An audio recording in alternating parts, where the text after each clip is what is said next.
ভাঙড়ের কথা বললে সবাই চেনে যে ভাঙড় ওরে সব একবার ভাঙড়ের কথা বললে মানুষ ভয় করে। ভাঙড়ের মানুষের কলিজার জোর আজকে এখানেও বার করতে হবে, ইনশাআল্লাহ পারবো তো নাকি? তার জন্য আল্লাহর জন্য, কার জন্য? আল্লাহর জন্য আমরা পারবো তো ইনশাআল্লাহ। ইনশাআল্লাহ মসজিদে এলান হবে, একে একে জানবে সবে, সকলে আসবে আমার বাড়ি। মসজিদে এলান হবে, একে একে জানবে সবে, সকলে আসবে আমার বাড়ি। শেষে দেখা দেখিবে সজন, দেখে আমার ভিজবে নয়ন, শেষ হবে মিছে জমিদারি। বরই পাতা গরম পানি আনবে কেউ আতর দানি, বরই পাতা গরম পানি আনবে কেউ আতর দানি, কেউ গিয়ে কাটবে ঝাড়ের বাস। গোসল করিয়ে আমায় খাটিয়াতে রাখবে সবাই, পরিয়ে দেবে সাদা কাফন। গোসল করিয়ে আমায় খাটিয়াতে রাখবে সবাই, পরিয়ে দেবে সাদা কাফন। জানাজাটা পড়া হলে পালকিটা কাঁধে তুলে নিয়ে আমার করবে কোথাও দাফন। অন্ধকার একলা ঘরে দেহ আমার থাকবে পড়ে, অন্ধকার একলা ঘরে দেহ আমার থাকবে পড়ে, মাটি ঘেরা থাকবে চতুর্পাশ।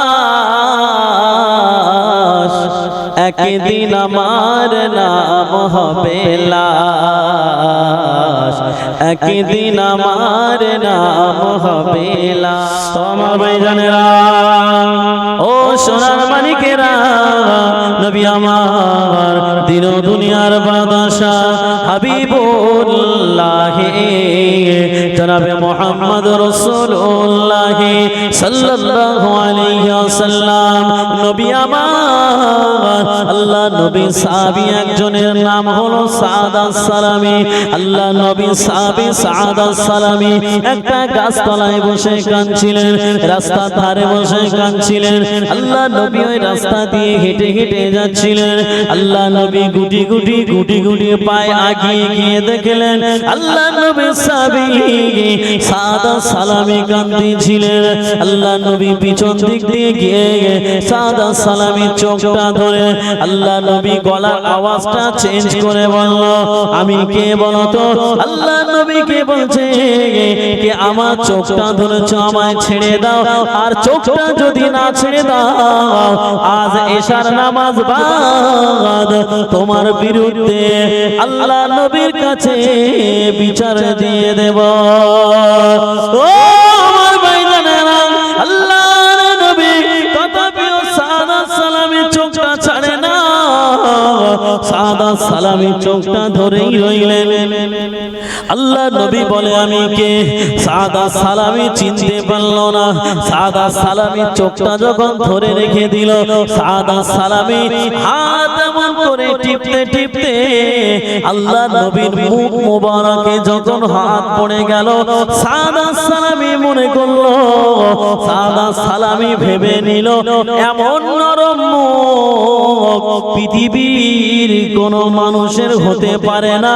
যদি হতেই হয় কেবলমাত্র আমার নবীর ছাড়া আর দ্বিতীয় কারোর এমন নরম মুখ হতে পারে না। হলো না? বলছে যদি হতেই হয় এমন নরম মুখ কেবলমাত্র আমার নবীর মুখ মুবারক ছাড়া কারোর এত নরম মুখ হতে পারে না। সাদ আস-সালামী চিনতে পেরে গেল মুখে হাত দিয়ে যে আপনি তো আল্লাহর নবী, আল্লাহ নবী চিনতে পেরে গেছে। যখন চিনতে পেরে গেছে, সাদ আর সালামি হাত দুটো ধরে পিছন দিক দিয়ে টান দিল। টান দিয়ে আল্লাহ রাসূলের বুকটা সাদ আর সালামির পিঠের মধ্যে আল্লাহ নবী সাহাবী টেনে লাগিয়ে দিল। জোরে বলেন সুবহানাল্লাহ। আল্লাহ নবীর বুকটা সাদ আর সালামির পিঠে লাগিয়ে দিল পিছন দিক দিয়ে টান দিয়ে।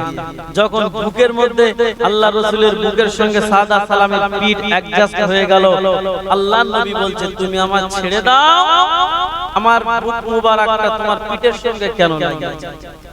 আল্লাহ নবীকে তখন কি বলছে জানেন? ও ভাইজানেরা, আল্লাহর নবী সাবিক সাদ আর সালামি আল্লাহ নবীর হাত দুটো ধরলেন।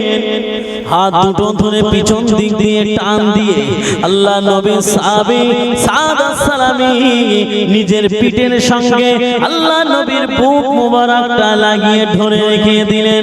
আল্লাহ নবী বলছে, আমার বুকটা কেন তোমার পিঠের সঙ্গে লাগিয়ে রেখেছ?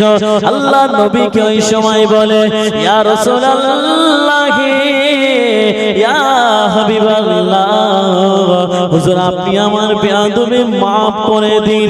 আমি কেন আমার পিঠের সঙ্গে আপনার বুক মুবারকটা লাগিয়েছি, তার মধ্যে যথেষ্ট কারণ লুকিয়ে রয়েছে। কি কারণ লুকিয়ে রয়েছে?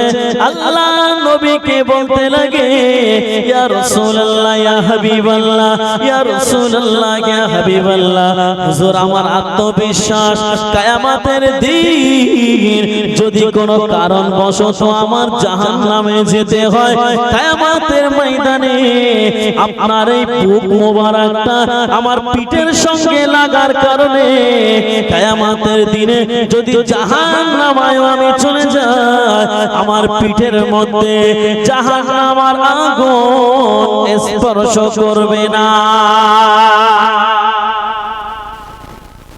বলছে আমার আত্মবিশ্বাস কিয়ামতের ময়দানে যদি কোনো কারণবশত আমি জাহান্নামী হয়েও যাই, তো আমার এই পিঠের মধ্যে অন্তত জাহান্নামের আগুন স্পর্শ করতে পারবে না। ইয়া রাসূলুল্লাহ, ইয়া হাবিবাল্লাহ, এই কারণে আমি আপনার বুক মুবারকটা আমার পিঠের সঙ্গে লাগিয়ে রেখেছি। তো আল্লাহ নবী বলছে, এবার তো ছেড়ে দাও। আল্লাহ নবীকে ছেড়ে দিল। আল্লাহ নবী বলছে, বাবা সাদ, তুমি কাঁদছিলে কেন? সাদ আর সালামে কাঁদছিল তো? বলছে, তুমি কাঁদছিলে কেন বাবা? আল্লাহ নবী ওই সময় সাদ আর সালামে বলছে, ইয়া রাসূলুল্লাহ, ইয়া হাবিবাল্লাহ, আমি কেন কাঁদছিলাম সেই কান্নার মধ্যেও যথেষ্ট কারণ লুকিয়ে আছে। কি কারণ লুকিয়ে আছে? ওই সময় আল্লাহ নবীকে কি বলছে জানেন? আল্লাহ নবীকে বলতে লাগে, ইয়া রাসূলুল্লাহ, ইয়া হাবিবাল্লাহ, হুজুর আমি কেন কাঁদছি আপনি জানেন না? আমার কান্নার মধ্যে যথেষ্ট কারণ লুকিয়ে আছে। কি কারণ লুকিয়ে আছে? ওই সময় আল্লাহ নবীকে বলতে লাগে, ইয়া রাসূলুল্লাহ,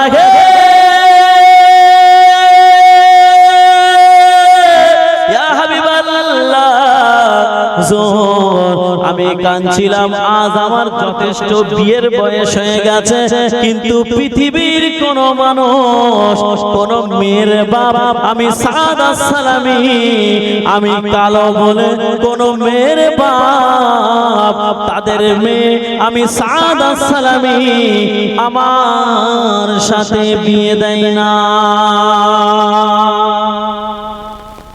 বলছে কোন মেয়ের বাপ আমি সাদ আর সালামি কালো বলে কোন মেয়ের বাপ আমার সঙ্গে বিয়ে দেয় না, আমার সঙ্গে বিবাহ দেয় না। ইয়া রাসূলুল্লাহ, ইয়া হাবিবাল্লাহ, আমার তো যথেষ্ট বিয়ের বয়স হয়ে গেছে, আজ মেয়ের বাপ আমাকে মেয়ে দেয় না, বিয়ে দেয় না। আমি এই মনের ব্যথা বেদনা নিয়ে আমি গাছতলায় বসে কাঁদছি।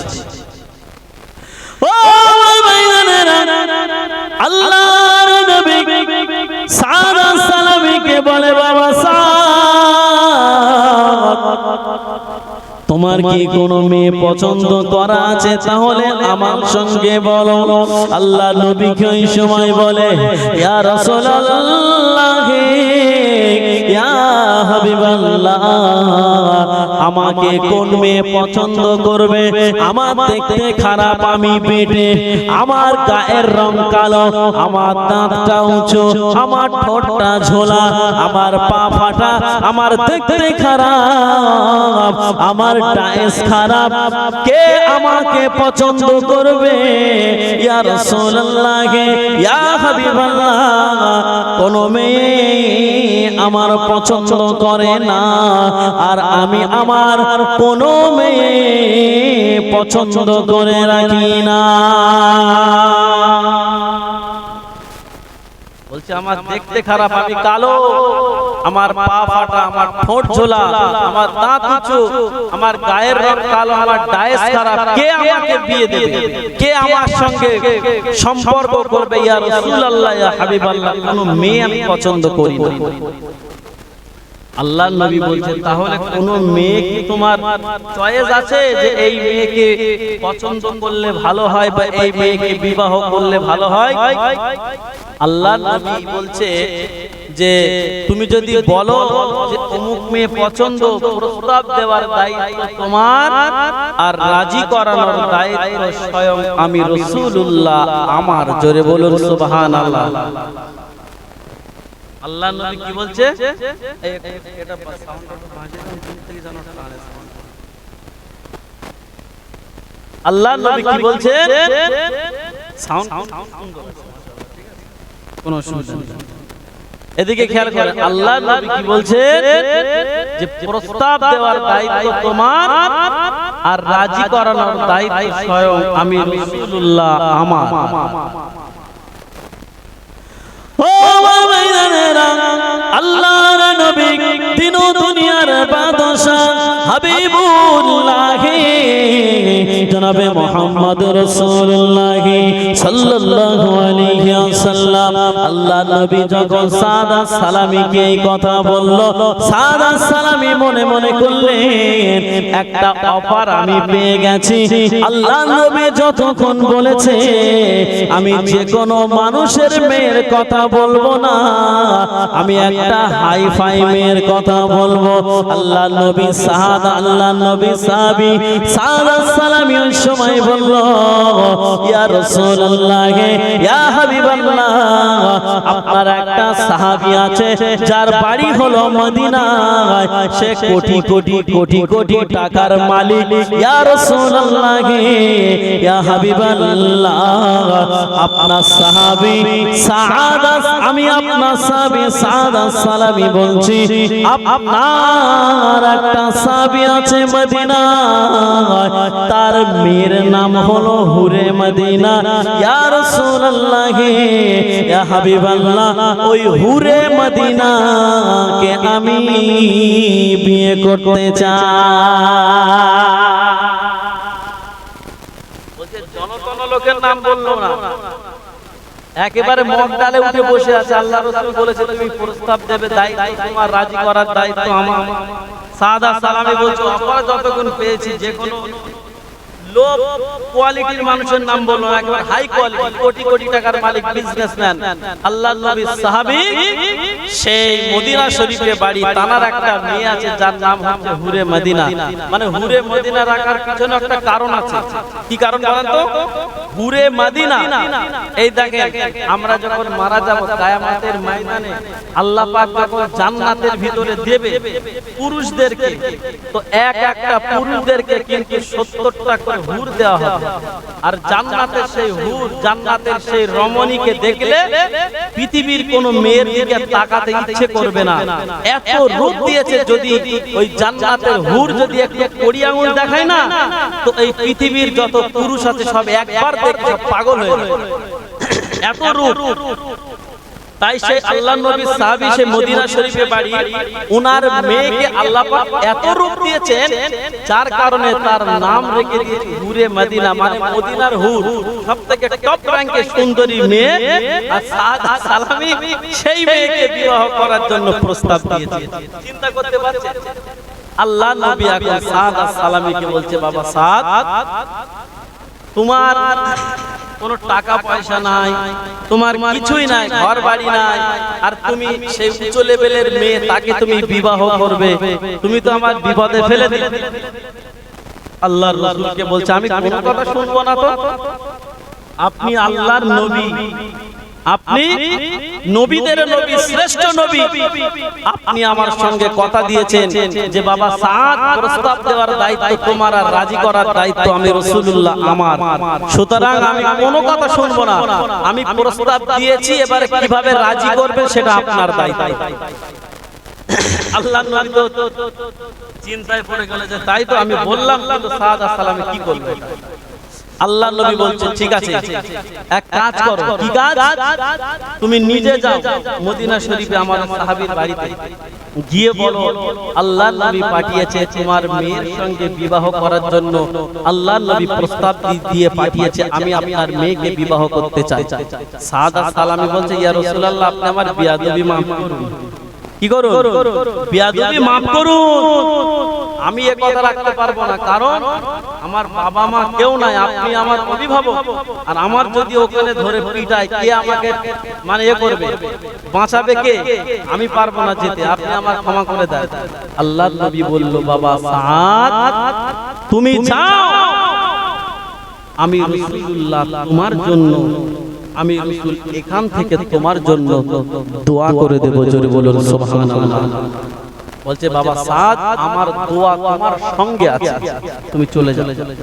আল্লাহর নবী দোয়া করতে লাগলো। সাদ আলাইহিস সালাম বিশ্ব নবীকে বলছেন আমি যাচ্ছি, তবে একটা কথা বলি, যদি আমার ধরে ফেলে আমি কিন্তু বলবো আল্লাহর রাসূল পাঠিয়েছে। যদি আমার ধরে, হ্যাঁ এটা ভয় স্বাভাবিক, এটা দেখতে খারাপ, দাঁত চোট, ঠোঁট ঝোলা, পা ফাটা, কালো, টাইস খারাপ, আর ওই সুন্দর টপ রঙের মেয়ে তাকে বিয়ে করবে, এমনি মেয়ের বাপ তো রেগে যাবে। এই জামানায় আমাদের কথা ভাবেন তো, যদি কারোর ঘরে সুন্দরী মেয়ে থাকে, সে লোক খোঁজে, সরকারি চাকরি আছে কে তাকে খোঁজে। কি হলো? সরকারি চাকরি আছে কে তেমন জামাই খোঁজে। যদি জামাই টাকলাও হয় কোনো অসুবিধা নেই, সরকারি চাকরি করলে হবে। বুঝতে পেরেছেন? তাই এখনকার জামানায় যদি সরকারি চাকরি খোঁজে, সেই জামানায় কোটি কোটি টাকার মালিক, তাহলে তানার মেয়েকে বিয়ে দেবে ওরকম একটা ছেলের হাতে? তো সাদ আলাইহিস সালাম গুটি গুটি পায় আল্লাহর রাসূলের কথা অনুযায়ী চলতে লাগলো। ও আমার ভাইজানেরা, ও সোনার মানিকেরা, আল্লাহর নবী সাদ আলাইহিস সালাম আল্লাহর নবীকে বলতে লাগে ইয়া রাসূলুল্লাহ, ইয়া হাবিবাল্লাহ, হুজুর আপনি আমার জন্য দোয়া করুন। আমি চলতে লাগলাম, সাদ আলাইহিস সালাম গুটি গুটি পায়ে চলতে লাগলো। আল্লাহর নবী সাহাবী সাদ আলাইহিস সালাম গুটি পায়ে মদিনা শরীফে পৌঁছে গেল। মদিনা শরীফে পৌঁছে গিয়ে দরওয়াজায় নক করলো, কে বাড়িতে আছো? বেরিয়ে আসো। বাড়ি থেকে তো কেউ বার হয় না।